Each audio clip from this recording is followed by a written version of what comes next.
Mari mulakan perjalanan anda sekarang. Penjejakan adalah pilihan anda. Sila pilih untuk pengalaman tanpa kebimbangan.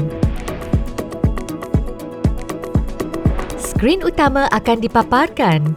Anda akan dapati History untuk melihat ujian lepas anda. Test list untuk menjalankan ujian kelajuan. Tekan map untuk menyemak kekuatan isyarat masa nyata dan butiran lain. Capai potensi penuh. Uji kelajuan internet anda sekarang.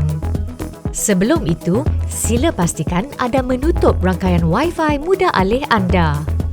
Tekan speed test dan biarkan ia berjalan. Dalam beberapa saat, anda akan melihat butiran tentang kelajuan muat turun, muat naik dan ping anda. Adakah sambungan anda baik untuk penstreaman dalam talian atau panggilan video? Cuba ujian pengalaman data.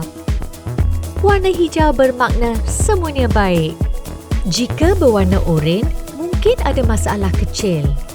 Merah, rangkaian anda memerlukan bantuan.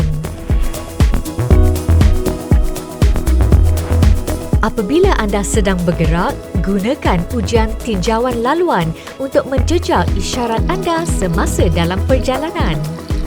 Mulakan dengan menamakan laluan anda dan memilih skrip ujian yang dipratentukan atau yang baru.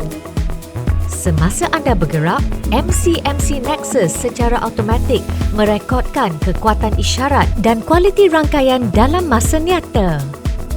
Setelah selesai, tekan Finish Test untuk melihat keputusan anda termasuk peta penuh dengan penanda kekuatan isyarat. Data masa nyata anda membantu operator rangkaian mudah alih menambah baik perkhidmatan, memberikan liputan terbaik untuk semua orang.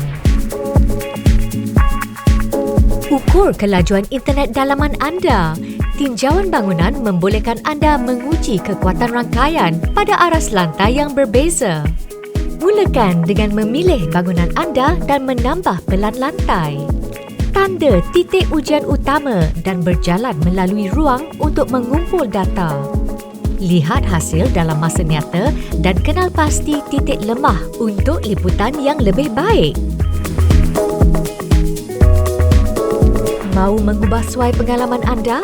Pergi ke tetapan untuk menukar gaya peta dan makluman. Lebih suka mod gelap atau pandangan satelit? Pilih yang paling sesuai untuk anda. MC Nexus bukan sekadar aplikasi. Ia menjadikan internet anda lebih baik.